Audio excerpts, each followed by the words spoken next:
ጠቅላይ ሚኒስትር አብይ አህመድ ህዳሴ ግድብን በተመለከተ ለአሜሪካው ፕሬዝዳንት ዶናልድ ትራምፕ ምላሽን ሰጡ። የትምህርት ሚኒስትሩ ፕሮፌሰር ብርሃኑ ነጋ በዓለም ላይ መነጋገሪያ ከሆነው የጄፍሪ ኤፕስተን ፋይሎች ጋር ስማቸው መነሳቱ መነጋገሪያ ሆኗል። እሳቸው ግን ኤፕስተን የሚባል ሰው አላውቅም ብለዋል። የተባበሩት መንግስታት ድርጅት ዋና ጸሐፊ አንቶኒዮ ጉተሬዝ የትግራይ ጉዳይ አሳስቦኛል አሉ። ጤና ይስጥልን ኢትዮ ፍሮንቶች ነን። አብራችሁን ስትቆዩ እነዚህን ጉዳዮች በጥልቀት ትሰማላችሁ። እስከዛው ቻናላችንን ሰብስክራይብ፣ ላይክ እና ሼር እያደረጋችሁ አብራችሁን ቆዩ። ጠቅላይ ሚኒስትር አብይ አህመድ እስካሁን በዝምታ ላለፉት የአሜሪካው ፕሬዝዳንት ዶናልድ ትራምፕ ንግግር ምላሽን ሰጡ። ጠቅላይ ሚኒስትር አብይ ምላሽን የሰጡት የዋይት ሃውሱ ሰው በተደጋጋሚ የታላቁ የኢትዮጵያ ህዳሴ ግድብ በአሜሪካ ገንዘብ የተሰራው በሚል ላሰሟቸው ንግግሮች ነው። ዶናልድ ትራምፕ ለአራት ጊዜያት ያክል የታላቁ የኢትዮጵያ ህዳሴ ግድብ የተሰራው በአሜሪካ ገንዘብ ነው ሲሉ በኢትዮጵያ በኩል በከፍተኛ የስልጣን እርከን ደረጃ የተሰጠ ምላሽ አልነበረም። አሁን ዘግይቶም ቢሆን ግን ጠቅላይ ሚኒስትር አብይ አህመድ ትራምፕ ተደጋጋሚ ንግግሮች አለሳልሰውና ነገሮችን ባላከረረ መልኩ ምላሽን ለመስጠት ሞክረዋል። ጠቅላይ ሚኒስትር አብይ ለዚህ ምላሽን የሰጡት በሶማሌ ክልል የአይሻ ቁጥር 2 የንፋስ ኃይል ማመንጫን ሲመርቁ ነው። በዚሁ የምርቃት ስነ ስርዓት ላይ ንግግርን ያደረጉት ጠቅላይ ሚኒስትሩ ስለ ንጹህ ኃይል ወይንም ክሊን ኢነርጂ ካወሩ በኋላ ኢትዮጵያ በአፍሪካ ደረጃ እንደሚታወቀው ዋነኛ የኃይል ምንጯ ንጹህ ኃይል ነው ካሉ በኋላ ለዚህም ማሳያው የአፍሪካ ግርማ ሞገስ የአፍሪካ የመቻል ማሳያ የአፍሪካ ሀገራት ከፈለጉ አንጋፋ ስራን ጀምረው ሊጨርሱ እንደሚችሉ ያሳየው በኢትዮጵያውያን ታስቦ በኢትዮጵያውያን ሀብት ብቻ የተገነባው የህዳሴ ግድብ ለኛ ለኢትዮጵያውያን ኩራት፣ ለመላው አፍሪካውያን ደግሞ የምሳሌነት ምልክት ነው ብለዋል። ጠቅላይ ሚኒስትሩ ከነዚህ አረፍተ ነገሮች መካከል በኢትዮጵያውያን ሀብት ብቻ የምትለዋን አረፍተ ነገር ጠበቅ አድርገው ተናግረዋታል። ኢትዮጵያ በድፍን አፍሪካ እንደሚታወቀው ካላት የኢነርጂ ሶርሶች ከሞላ ጎደል ከክሊን ኢነርጂ የሚመረቱ ናቸው። ለዚህም አንዱ ማሳያው የአፍሪካ ግርማ ሞገስ፣ የአፍሪካ የመቻል ማሳያ፣ የአፍሪካ ህዝቦች ከፈለጉና ከወደዱ እንዲሁም ከተደመሩ አንጋፋ ስራ ጀምረው ሊጨርሱ እንደሚችሉ ያሳየው በኢትዮጵያውያን ታስቦ በኢትዮጵያውያን ሀብት ብቻ የተገነባው የህዳሴ ግድብ ለኛ ለኢትዮጵያውያን ኩራት፣ ለመላው አፍሪካ ደግሞ የምሳሌነት ምልክት ነው። ጠቅላይ ሚኒስትር አብይ አህመድ የአሜሪካው ፕሬዝዳንት ዶናልድ ትራምፕ በተደጋጋሚ የህዳሴው ግድብ ላይ በተለይም ከተሰራበት ገንዘብ አንጻር ላደረጓቸው ንግግሮች በርካታ ቀናትን ወስደው ሊያውም በሌላ መርሃ ግብር ላይ በብዛትም ኢትዮጵያውያንን ሊደርስ በሚችል ሁኔታ ምላሽን መስጠታቸው ኢትዮጵያ ከፕሬዝዳንት ዶናልድ ትራምፕ ጋር ሊኖራት የሚችለውን ግንኙነት በምን ያክል ጥንቃቄ ሊይዙት እንደፈለጉ ማሳያ ነው። እንዲያም ሆኖ አብይ አህመድ አሁንም ረገጥ አድርገው ምላሽ በመስጠት አኳኋን የተናገሩት የታላቁ የኢትዮጵያ ህዳሴ ግድብ በኢትዮጵያውያን ሀብት መሰራቱን እንጂ ፕሬዝዳንት ትራምፕ ከአባይ ወንዝ ባለቤትነት ጋር አያይዘው ያነሷቸውን ጉዳዮች አስመልክቶ ያሉት ነገር የለም። አንዳንዶች የአሜሪካው ፕሬዝዳንት ዶናልድ ትራምፕ በተደጋጋሚ እንዲህ አይነት አስተያየቶችን ሲሰጡ ከኢትዮጵያ መንግስት በኩል ረጅም ዝምታ መስተዋሉን ሲተቹ የተደመጡ ሲሆን፣ ሌሎች ደግሞ ከዶናልድ ትራምፕ ባህሪና ሌሎች ሀገራት ላይ ከሚከተሏቸው ሁኔታዎች አኳያ አመቺ ጊዜ እስኪመጣ ድረስ ዝም ተብሎ መታለፉ ክፉ አይደለም ሲሉ ተደምጠዋል። ሆኖም ትራምፕ ከቀናት በፊት የውጭ ጉዳይ መስሪያ ቤት ምክትል ሚኒስትር ክሪስቶፈር ላንዳውና በመከላከያ ሚኒስቴር የአፍሪካ እዝ አዛዥ ጄኔራል ዳግቪን አንደርሰንን ወደ ኢትዮጵያ ልከዋቸው ነበር። ባለስልጣኑን የላኳቸው ፕሬዝዳንቱ በህዳሴ ግድብ ዙሪያ ግብጽና ኢትዮጵያ ማደራደር እፈልጋለሁ ባሉ ማግስት በመሆኑ የባለስልጣናቱ የመላክ ዓላማም ይህንኑ የድርድር ጥሪ ለማቅረብ እንደሆነ ተወስዶ ነበር። ነገር ግን ሁለቱ ባለስልጣናት በኢትዮጵያ ባደረጉት ቆይታ የህዳሴው ግድብ ጉዳይ ስለመነሳቱ የተባለ ነገር የለም። ሆኖም ከጠቅላይ ሚኒስትር አብይ አህመድ ጋር በነበራቸው ቆይታ ላይ ጉዳዩ ተነስቶ ነገር ግን ይፋ እንዳይደረግ ከስምምነት የተደረሱ የውይይት ነጥቦች እንደነበሩ መገመት ይቻላል። ጠቅላይ ሚኒስትር አብይ ከሁለቱ የአሜሪካ ተወካዮች ጋር ቆይታን ካደረጉ በኋላ በይፋዊ ማህበራዊ ገጻቸው ላይ ውይይታቸው ቀጣይነት ያለው ትብብርና መከባበር ላይ አጽንኦት መስጠቱን መግለጻቸው ከአሜሪካ ተወካዮች ጋር የተደረገው ውይይት ውጥረት ቢጤ የነበረበት እንደሆነ ጠቋሚ ሆኗል። ምክንያቱም መከባበር የምትለው ቃል ብዙ ጊዜ ከሀገራት ተወካዮች ጋር በሚደረጉ ግንኙነቶች እንደ ነባራዊ ሀቅ የሚወሰድ እንጂ ትኩረት ተሰጥቶት የሚገለጽ ግልጽ ባለመሆኑ ነው። ሆኖም ከሁለቱ የአሜሪካ ተወካዮች የኢትዮጵያ ጉብኝት በኋላ የህዳሴው ግድብ ጉዳይ ግለቱ ቀንሷል። ይህም የስምምነቱ አካል ሆኖ ይሆን? ፕሬዝዳንት ትራምፕ በኢራንና በሌሎች ሀገራዊ ጉዳዮቻቸው ላይ ተወጥረው ስለሆነ ይሁን አይሁን የታወቀ ነገር የለም። ጠቅላይ ሚኒስትር አብይ አህመድ ማክሰኞ ጥር 26 ቀን 2018 ዓ.ም በህዝብ ተወካዮች ምክር ቤት ለጥያቄና መልስ ሲቀርቡ ግን ይሄው የህዳሴ ግድብና የአሜሪካው ፕሬዝዳንት ዶናልድ ትራምፕ ነገር በጥያቄ ይነሳላቸዋል ተብሎ ይጠበቃል። የትምህርት ሚኒስትሩ ፕሮፌሰር ብርሃኑ ነጋ በዓለም ላይ መነጋገሪያ ከሆነው የጄፍሪ ኤፕስታይን ፋይሎች ጋር ስማቸው መነሳቱ መነጋገሪያ ሆኗል።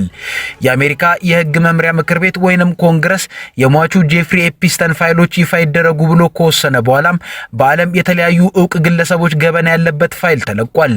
ፋይሎቹ አይነት ሲኖራቸው ከ3 ሚሊዮን በላይ ገጽ ጽሁፎች፣ 180 ሺህ ፎቶዎች፣ ከ2 ሺህ በላይ ቪዲዮዎችም ናቸው።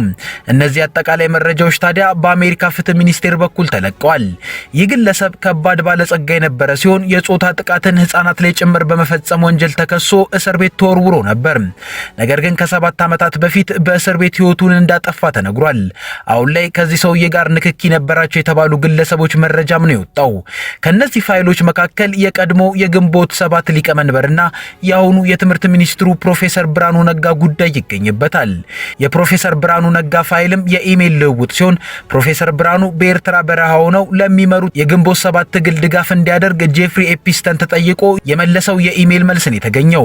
ከኢሜል ልውውጡ መረዳት እንደሚቻለው ለጄፍሪ ኤፕስታይን ለብርሃኑ ነጋ እንቅስቃሴ ድጋፍ አድርግ ብሎ የጠየቀው ዶክተር ሄነሪ ጃረኪ ከተባለ ሰው እንደሆነ ይገመታል። ጄፍሪ ኤፕስታይን ለዚህ ምላሽ ሲሰጥም ፕሮፌሰር ብርሃኑ እውቅና የካበተ ልምድ ያላቸው ኢኮኖሚስት ናቸው የሚለውን አገላለጽ እንዳልተቀበለ፣ ታዋቂ ዓለም አቀፍ ስራ እንደሌላቸው እንደገለጸና ድጋፍ ከተደረገም በኢኮኖሚስት እውቀታቸውና ስራቸው ሳይሆን በፖለቲካና በአብዮት ንቅናቄ አውድ ሊሆን እንደሚገባ ይጠቅሳል። ከኤፕስታይን ምላሽ መረዳት እንደሚቻለው በፈረንጆቹ 2009 ዓ.ም በአሜሪካ እያስተማሩ ኤርትራም እየሄዱ የትጥቅ ትግልን ይመሩ የነበሩት ፕሮፌሰር ብርሃኑ ድጋፍ ሲሰበሰብላቸው የነበረው ኢኮኖሚስትነታቸውም ከግምት ውስጥ ገብቶ ይመስላል። ሆኖም ይሄ ከጾታ ጥቃት አንስቶ ከበርካታ ወንጀሎች ጋር ስሙ ከተያያዘው ኤፕስታይን ጋር ብርሃኑ ነጋ ስማቸው መያያዙ አስገራሚ ነው።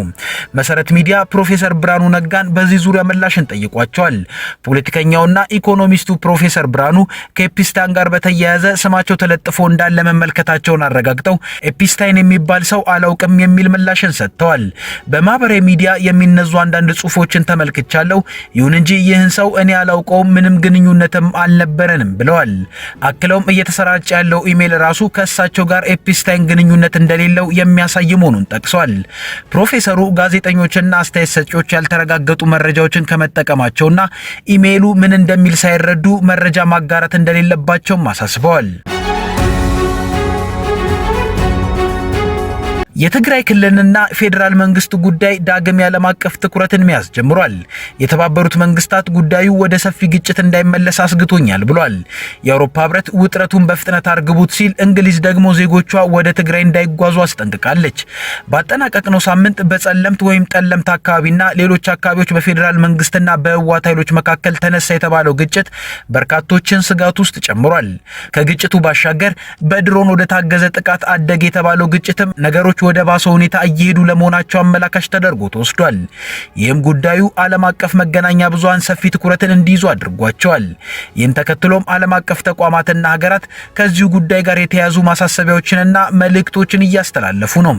ከነዚህም ዋነኛው የተባበሩት መንግስታት ሲሆን የተቋሙ ዋና ጸሐፊ አንቶኒዮ ጉቴሬዝ በትግራይ ክልል ያለው ሁኔታ ወደ ሰፊ ግጭት ይመለሳል የሚል ስጋት እንዳላቸው ገልጸዋል። በቃል አቀባያቸው በኩል መልእክታቸውን የገለጹት ጉቴሬዝ ሁሉም ወገኖች አደብ እንዲገዙ፣ ልዩነቶቻቸውን በሰላማዊ ውይይትና መተማመንን መልሶ ለመገንባት በሚያስችሉ እርምጃዎችን እንዲፈቱ ጥሪ አቅርበዋል። የኢትዮጵያ ፌዴራል መንግስትና ህወሓት የተፈራረሙት ግጭትን የማቆም ስምምነትን ሙሉ በሙሉ እንዲተገብሩ ያበረታቱት ዋና ጸሐፊው ከጎርጎሮሳውያኑ 2022 ወደ የተገኙ ውጤቶች መጠበቅ ጠቃሚ እንደሆነ አሳስበዋል። በትግራይ ክልል ያለውን ሁኔታ በቅርበት እየተከታተሉ እንደሚገኙ ያነሱት ጉቴሬዝ በክልሉ የተከሰቱ አዳዲስ ውጥረቶችና የተመዘገቡ ግጭቶች የጸጥታው ሁኔታ እየተባባሰ እንዲሄድ አስተዋጽኦ ማድረጋቸውን አንስተዋል። በጦርነት የደረሰውን ጉዳት መልሶ ለመገንባትና ለማገገም ጥረት በማድረግ ላይ በሚገኘው የትግራይ ክልል በሲቪሎች ላይ ሊደርስ የሚችል ተጽዕኖና ወደ ሰፊ ግጭት የመመለስ ስጋት እንዳሳሰባቸውም ገልጸዋል። ከዚሁ ግጭት ጋር በተያያዘ የማሳሰቢያ መግለጫ ለዜጎቿ ያወጣችው ሀገር ደግሞ ብሪታንያ ናት። ብሪታንያ በዚሁ የማሳሰቢያ መልእክቷ ዜጎቿ ወደ ሁሉም የትግራይ ክልል አካባቢዎች እንዳይጓዙ አስጠንቅቃለች። የብሪታንያ የውጭ ጉዳይ መስሪያ ቤት ማስጠንቀቂያውን የሰጠው በማዕከላዊ ትግራይ በተፈጸመ የድሮን ጥቃት አንድ አሽከርካሪ መገደሉ ከተዘገበ በኋላ ነው። የአውሮፓ ህብረትም ጉዳዩ እንዳሳሰበው ሳይገልጽ አላለፈም። የአውሮፓ ህብረት ወታደራዊ ግጭቶችን ጨምሮ በሰሜን ኢትዮጵያ የተከሰቱ የቅርብ ጊዜ ሁኔታዎችን በስጋት እየተከታተለ እንደሚገኝ አስታውቋል። ህብረቱ በቃል አቀባዩ በኩል ባወጣው መግለጫ በሲቪል ሰዎችና ቀጠናዊ መረጋጋት ላይ የከፋ ዳፋ የሚያስከትል አዲስ ግጭትን ለመከላከል ውጥረቱን በአፋጣኝ ማርገብ እንደሚያስፈልግ አሳስቧል። የአውሮፓ ህብረት የኢትዮጵያ ፌዴራል መንግስትና ህወሓት በጥቅምት 2015 የተፈራረሙት ግጭትን የማቆም ስምምነት አለመግባባቶችን በውይይት ለመፍታት እንደ ማዕቀፍ መከበር አለበት ብሏል። የአፍሪካ ህብረትም ሁለቱ ወገኖች ከግጭት እንዲታቀቡ ማሳሰቡ ይታወሳል። በመከላከያ ሰራዊትና በትግራይ ኃይሎች መካከል እንደገና ባገረሸው ግጭት ምክንያት ካለፈው ሐሙስ ጥር 21 ቀን 2018 ጀምሮ የኢትዮጵያ አየር መንገድ ወደ ትግራይ የሚያደርጋቸውን በረራዎች ሙሉ ለሙሉ ሰርዟል። ከጥቅምት 2013 እስከ ጥቅምት 2015 የተካሄደውና የትግራይ አማራና አፋር ክልሎችን ያዳረሰው ጦርነት ከፍተኛ ሰብአዊ ቀውስን አስከትሏል።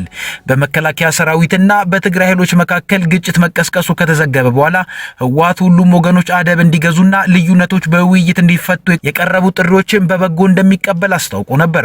ህወሓት አቋሙን የገለጸው የአፍሪካ ህብረት ኮሚሽን ሊቀመንበር መሐመድ አሊ ዩሱፍ ሁሉም ወገኖች አደብ እንዲገዙ አርብ ጥር 22 ቀን 2018 ዓ.ም ያቀረቡትን ጥሪ ተከትሎ ነው። ህወሓት በጻፈው ደብዳቤ በአፍሪካ ህብረት አመቻችነት ሊካሄድ በሚችል ማንኛውም ውይይት ገንቢ በሆነ መንገድ ለመሳተፍ ዝግጁ እንደሆነ አቋሙን አሳውቋል። የኢትዮጵያ ፌዴራል መንግስት እስካሁን በመከላከያ ሰራዊትና በትግራይ ኃይሎች መካከል ተፈጠረ ስለተባለው ግጭትም ይሁን የአፍሪካ ህብረት፣ የተባበሩት መንግስታት ዋና ጸሐፊ፣ የአውሮፓ ህብረት ስላቀረቧቸው ጥሪዎች በይፋ ያለው ነገር የለም። ከኢትዮ ፍሮንት የዛሬ ጉዳዮቻችን እነዚህ ነበሩ። አብራችሁን ስለቆያችሁ እናመሰግናለን። ቻናላችንን ሰብስክራይብ አድርጉልን። መልካም ጊዜ